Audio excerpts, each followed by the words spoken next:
नमो वाह। मित्रों, जैसा आप जानते हैं, इस देश के सबसे बड़े श्रेष्ठी श्रीमान मुकेश अंबानी के यहाँ एक विवाह होने वाला है। उनके पुत्र अनंत अंबानी का विवाह हो रहा है और इसी विवाह के संदर्भ में एक कार्यक्रम जामनगर में बहुत बड़े स्तर पर एक कार्यक्रम का आयोजन हुआ। इस कार्यक्रम में अनेक लोग, विविध क्षेत्रों के लब्ध प्रतिष्ठ लोग पहुँचे और यहाँ मंच पर बॉलीवुड के कुछ अभिनेता नृत्य कर रहे थे, जिनमें श्रीमान शाहरुख खान भी थे। और जब इन्होंने एक गाने पर नृत्य करना प्रारंभ किया तो फिर जो दक्षिण भारत के प्रसिद्ध अभिनेता हैं श्रीमान रामचरण, उनको मंच पर बुलाने का अवसर आया। तो आपने देखा ही होगा, चलचित्र तो आजकल चल ही रहा है, कल से चल रहा है, आज भी बहुत चल रहा है, किस प्रकार से शाहरुख खान ने दक्षिण भारत की भाषाओं का और वहाँ के व्यंजनों का, वहाँ के आहार का कैसे उपहास उड़ाया। वो बोलते हुए दिख रहे हैं चलचित्र में कुछ न समझे जाने वाले शब्द, जो ऐसा लग रहा है दक्षिण भारतीय भाषाओं का अनुकरण कर रहे हैं। हो सकता है कुछ उनमें शब्द दक्षिण भारतीय भाषाओं में हो भी, कुछ मुझे तो रेंड भिंड ऐसा कुछ सुनाई दिया। रेंड तो दो को बोलते हैं कुछ भाषाओं में। और फिर उन्होंने सांबर, इडली, वड़ा ऐसा कुछ बोला। इडली तो बोला ही, और भी कुछ बोला। तो और फिर कहा, हे रामचरण कहाँ है तू, इडली रामचरण कहाँ है तू। ऐसा शाहरुख खान को बोलना चाहिए? शाहरुख खान क्या ये भूल गए हैं इसी भारत देश ने उन्हें एक बड़ा अभिनेता बनाया? इसी भारत देश के सभी प्रांतों के, सभी पंथों के, सभी धर्मों के लोगों ने उनको बड़ा अभिनेता बनाया है। तो क्या उन्हें शोभा देता है किसी एक प्रांत विशेष, किसी एक क्षेत्र विशेष के लोगों का उपहास उड़ाना? क्या उन्हें शोभा देता है दक्षिण भारत की भाषाओं का उपहास उड़ाना? क्या दक्षिण भारत की भाषाएं उपहास उड़ाने के योग्य हैं? और वो भी इस बड़े स्तर पर, इस वैश्विक स्तर पर, इस वैश्विक मंच पर। क्या उन्हें दक्षिण भारत के व्यंजनों का, दक्षिण भारत के लोग इडली सांभर चाव से खाते हैं, हम भी खाते हैं, तो क्या उनका उपहास उड़ाना चाहिए? तो यदि वे दक्षिण भारत के लोगों को ऐसी भाषाएं बोलते हैं जिनका उपहास उड़ाना चाहिए, अथवा ऐसे व्यंजन खाते हैं जिनका उपहास उड़ाना चाहिए, ऐसा शाहरुख खान यदि समझते हैं, तो क्या शाहरुख खान जिस समुदाय से आते हैं उस समुदाय के पहनावे को लेकर, उस समुदाय के भोज्य पदार्थों को लेकर, उस समुदाय की भाषा को लेकर क्या फिर उपहास नहीं उड़ाया जा सकता? तो यदि श्रीमान रामचरण उत्तर में ऐसा बोलते, अरे हाँ नान बिरयानी मैं यहाँ हूँ, तो शाहरुख खान को कैसा लगता? यदि वो ऐसा बोलते, अरे पठान के बच्चे मैं यहाँ हूँ, तो शाहरुख खान को कैसा लगता? यदि वो और भी बहुत कुछ बोलते सकते थे, यदि ऐसा वो बोलते और हंस देते, तो शाहरुख खान को और शाहरुख खान जिस समुदाय से आते हैं उस समुदाय के लोगों को कैसा लगता? क्या यह स्वीकार्य होता? यह स्वीकार्य तो नहीं होता। आपको ज्ञात ही होगा, पाकिस्तान और अफगानिस्तान के लोगों में भी जब उपहास उड़ाया जाता है, पाकिस्तान के लोग जब अफगानिस्तान के लोगों का उपहास उड़ाते हैं तो क्या बोलते हैं? दो नान लगा, ऐसा।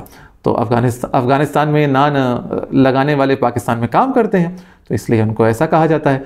तो ये जो शाहरुख खान अपने आप को पठान कहते हैं, पठान जो मूलतः अफगानिस्तान से भारत में आए हैं, तो इस समुदाय का यदि उपहास उड़ाया जाए ऐसे वैश्विक स्तर पर, तो क्या यह किसी को शोभा देगा? शाहरुख खान एक चलचित्र में काम कर चुके हैं जिसका नाम था my name is Khan and I am not, उसमें एक संवाद था, my name is Khan and I am not a terrorist. हो सकता है चलचित्र के नाम में भी था, my name is Khan and I am not a terrorist, मेरा नाम खान है और मैं आतंकवादी नहीं हूँ। यह सारा चलचित्र इस बात पर था, किसी के नाम को लेकर अथवा किसी के समुदाय को लेकर उसके बारे में किसी निष्कर्ष पर पहुँचना और उसके बारे में किसी पूर्वाग्रह से ग्रस्त रहना, यह अनुचित है। पर शाहरुख खान तो यही कर रहे हैं। शाहरुख खान दक्षिण भारत के एक प्रसिद्ध अभिनेता, जो वहाँ के शीर्ष अभिनेता हैं, और दक्षिण भारत के ही क्या पूरे भारत के अभिनेता हैं, वे दक्षिण भारत से हैं। इसीलिए, केवल इसी कारण से उनको इडली कहना, उनको सांबर वड़ा कहना और उनकी भाषाओं का उपहास करना, ये कहाँ की ये महत्ता है? ये कहाँ का ये उनका बड़प्पन है?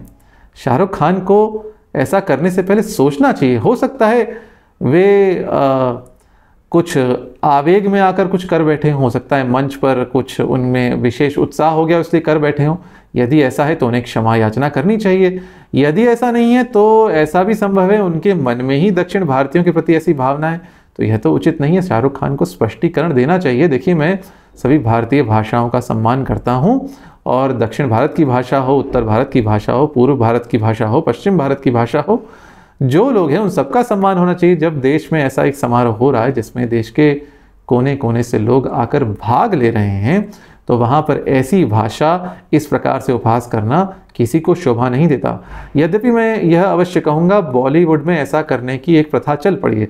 बॉलीवुड में कुछ समुदायों का तो उपहास नहीं उड़ाया जाता और कुछ समुदायों की ठिठोली हंसी नहीं की जाती। वे समुदाय कौन से हैं ये आप जानते ही हैं, पर अन्य समुदायों का उपहास तो बहुत होता है। जैसे एक और चलचित्र था, इसका नाम जहाँ तक मुझे ध्यान है कल हो ना हो ऐसा था।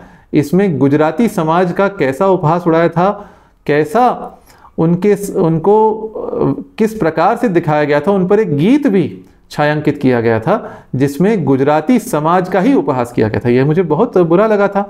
मैं गुजरात में रहा हूँ, गुजराती समाज के लोग बहुत आपसे प्रेम करते हैं और गुजराती समाज के लोग ही बॉलीवुड के चलचित्र बनवाते हैं, उनके लिए पैसा वही लगाते हैं। तो उनका इस प्रकार से उपहास करना, इसी प्रकार दक्षिण भारत के लोगों का उपहास किया जाता है, यह भी स्वीकार्य नहीं है। इसी प्रकार कहीं कहीं पारसी समाज का उपहास किया जाता है, यह भी स्वीकार्य नहीं है। ब्राह्मणों का भी उपहास किया जाता है, यह भी स्वीकार्य नहीं है। शुद्ध संस्कृत निष्ठ हिंदी बोलने वालों का तो बहुत उपहास किया जाता है, यह भी स्वीकार्य नहीं है। पर जो कुछ समुदाय हैं जिनका मैं नाम नहीं लूँगा, 2-3 समुदाय ऐसे हैं जिनका उपहास बॉलीवुड में नहीं होता। ऐसा क्यों है? ये दोहरे मापदंड क्यों हैं? ऐसा नहीं होना चाहिए। शाहरुख खान को ऐसा करने से बचना चाहिए और उनके इस कृत्य की भर्त्सना होनी चाहिए, इस कृत्य की निंदा होनी चाहिए। इस कृत्य पर शाहरुख खान को स्पष्टीकरण देना चाहिए और यदि उन्होंने आवेश में अथवा किसी उत्साह में, अति उत्साह में ऐसा किया है तो उन्हें इसके लिए क्षमा याचना करनी चाहिए। श्रीमान रामचरण जी ने बहुत अच्छा काम किया, जो इतना कुछ होने पर भी उन्होंने अपनी शांति नहीं खोई और उन्होंने कुछ प्रतिकार में नहीं बोला। इसके लिए श्री रामचरण हम सबके आदर के पात्र हैं। इसी के साथ आज का चलचित्र को मैं यहीं विराम देता हूँ। नमो नमः।